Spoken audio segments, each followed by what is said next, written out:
물가가 안정이 될 겁니다. 동의합니다. 근데 연준이 목표로 하는 2% 레벨로 빠르게 안정이 될 겁니다. 여기에 대해서는 퀘스천 마크가 있는 것 같고요. 이런 걸 같이 봐야 되지 않나 싶습니다. 네.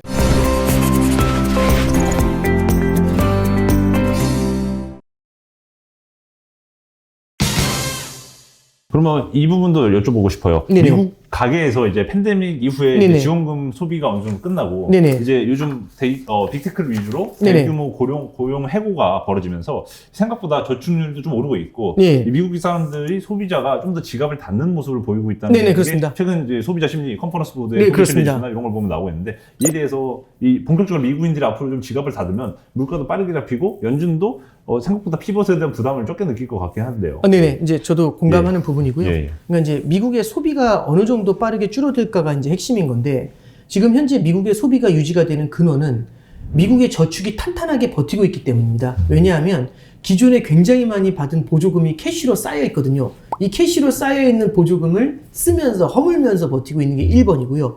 두 번째는 미국의 실업률이 여전히 탄탄합니다. 그래서 미국의 실업률이 반세기 최저 수준을 기록을 하고 있거든요. 그럼 이 두 가지가 버텨주다 보니까 아무래도 미국의 소비가 조금씩 이어지고 있는 거죠. 근데 다만 말씀드린 것처럼 지금 조금씩 균열이 나타나는 거는 미국의 전 지역이 아니라 일부 지역들부터 지금 균열이 나타나고 있는데 이게 약한 고리가 먼저 흔들리고 있는 것 같아요. 여기에 이제 기저에 작용한 핵심은 이 초과 저축이라는 게 저축이라는 게 무한정 샘솟는 게 아니지 않습니까? 하반기 정도 되면은 어느 정도는 이 저축도 한계에 달할 것 같아요. 두 번째는 지금 SVB 사태 이후에 IT 벤처들이 굉장히 힘들어졌지 않습니까? 그리고 지방은행들도 힘들어졌거든요. 그러면 미국의 특정 산업에 대한 디펜던시가 있는 은행이나 특정 지역에 대한 디펜던시가 있는 은행들, 이런 은행들 같은 경우는 대출을 많이 못 해주는 문제가 생겨요. 가뜩이나 어려운 상태에서 대출까지 받지 못하면 그 해당 산업군에 있는 기업이나 지역은 굉장히 힘들어지거든요.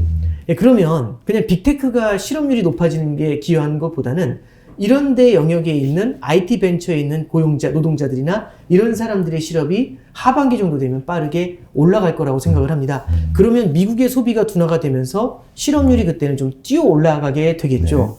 그러면 여기에 발맞춰서 물가가 내려갈 수가 있는데요. 근데 다만 지금의 이제 물가 상승세가 어느 정도냐가 되게 중요한 것 같아요. 그래서 저도 지금보다는 물가가 내려갈 거라고 생각을 합니다만 이런 소비의 둔화에도 불구하고 만약에 자산 가격이 너무 탄탄하게 버텨주게 되면은 사람들이 그 자산을 믿고서 다시 한번 소비에 나서게 될 수가 있죠. 그러면 내려오긴 내려오지만 내려오는 속도가 이렇게 빠르지 않고 굉장히 지리하게 내려오는 문제가 생길 수가 있을 겁니다. 그래서 저도 물가가 안정이 될 겁니다. 동의합니다. 근데 연준이 목표로 하는 2% 레벨로 빠르게 안정이 될 겁니다. 여기에 대해서는 퀘스천 마크가 있는 것 같고요. 거기에는 방금 말씀드린 고용이라든지 저축이라든지 말씀드렸던 자산에 대한 가격들 이런 걸 같이 봐야 되지 않나 싶습니다. 네. 또 자산 가격 하니까 또 여쭤보고 싶은 게 사실 최근에 이제 뭐 다른 채널에서 말씀을 한번 해주셨지만 미국 정부의 또 부채 한도 이슈도 조금씩 다가오고 있지 않습니까? 아무래도 2008년 글로벌 금융위기 이후로 2012년에 미국 정부의 신용등급 강등 사태가 벌어지면서 시장에 한번 충격을 받았던 그런 기억이 있는지라 다시 한번 이 미국 정부의 디폴트 리스크, 물론 이제 정치적 불확실성이긴 하지만 이 부분에 대해서 미국의 그 국채 금리 와 또 신용등급 사태가 개발되는 건 아닌지 한번 어떻게 보시는지 궁금해요. 그러니까 이제 저는 그렇게 봐요. 미국의 부채 한도가 어느 정도 시장에 영향을 줄까? 그때그때 다 다르거든요. 왜냐하면 뭐하고 똑같은 질문이냐면 잽을 맞으면 권투 선수가 퍼질까? 근데 권투 선수가 1라운드에 멀쩡할 때 잽을 맞으면 얼얼하지만 계속 뛰거든요. 근데 13라운드에 서 있기도 힘든데 맞으면 눕거든요. 그럼 지금 이 13라운드인가 1라운드인가를 보는 게 되게 중요한 것 같아요. 지금은 어떤 이슈가 있는 거냐면 SVB 사태 때문에 금융 시스템에 대한 의구심이 생겨나 있는 상태고, 그러다 보니까 지방에 있는 중소형은행들의 예금이 빠지면서 이 예금이 대형은행이나 MMF를 향한 거죠. 그래서 MMF로 돈이 많이 몰려 있는데 이 MMF는 초단기 국채에 투자를 해야 됩니다. 그래서 3개월 언더의 국채에 투자해야 되는데 3개월짜리 국채를 투자하려니까 지금이 4월인데 3개월이면 7월이 만기잖아요. 근데 부채 한도 문제가 본격적으로 불거질 게 7월일 것 같은 거죠. 그랬더니 이 MMF 그 많은 자금이 7월에 있는 국채를 안 삽니다. 그 뒤로는 갈 수 없으니까 앞으로 땡겨오는 거죠. 그러면 한 달짜리 국채를 마구 사기 시작을 하거든요. 이 한 달짜리 국채를 마구 샀었을 때는 한 달짜리 국채 가격이 너무 뛰면서 한 달짜리 국채 금리는 눌리겠죠. 근데 3개월짜리는 아무도 안 쳐다보니까 3개월짜리 국채 금리는 튀어오르겠죠. 이런 괴리가 나타나고 있는 겁니다. 그러니까 이게 국채 금리가 오른다 내린다라는 설명보다 중요한 건 시장이 부채 한도 문제에 대해서 반응을 하고 있다는 게 되게 중요한 거죠. 근데 시장이 반응하고 있음에도 불구하고 미국의 공화당과 민주당 같은 경우는 여전히 평행선을 달리고 있는 거죠. 공화당은 얘기하는 겁니다. 부채 한도를 갖다 올려는 줄 텐데 그러려면 너희들이 주력으로 하는 정책 아무것도 하지 마. 이렇게 얘기하는 거고요. 민주당은 너희들은 미국 경제를 담보로 해서 지금 정치 쇼를 하고 있는 거야 하면서 둘이 싸우고 있는 거죠. 사실 11년도에도 비슷했습니다. 네. 이러면서 합의가 안 되다 보니까 되게 늦어진 거고 늦어지다 보니까 이게 신용등급의 강등으로 이어지면서 금융시장을 뒤흔든 거거든요. 근데 지금은 11년도보다 조금 더 안 좋은 건 MMF의 사이즈가 굉장히 늘어나 있다는 점.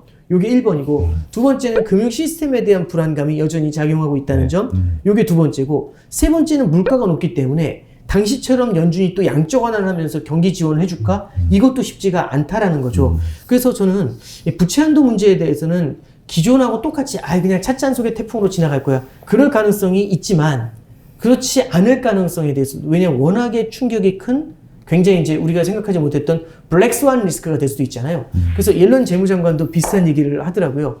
요번에 부채 한도 문제가 만약에 해결되지 않았을 때는 이거는 금융시장 전체에 굉장히 큰 충격이 될 수 있고 좀 오버해서 말씀하신 거지만 퍼머넌틀리라는 표현을 쓰면서 영구적으로 금리가 올라갈 거예요. 이제 이렇게까지 얘기를 하시더라고요. 저도 과도하다는 건 생각을 하지만 그만큼 위험할 거라는 거를 거듭 강조를 하고 있다라고 해석이 됩니다. 그래서 우리가 꼭 경계에서 바라봐야 될 이슈다라고 그렇게 정리해 드립니다. 예, 최근에 이제 주식 투자를 포함해서 사실 이 전세난이 좀 역전세난이라고 하죠. 그래서 보시기에 좀 그 한국의 내수 경제에 놓인 약간 리스크 가계부채 위기를 해소할 수 있는 뭔가 그 정책적 방안이 뭐 길이 있는 건지 좀. 그러니까 뭐 제가 방안을 다 말씀드린 건 좀 넌센스일 것 같고요.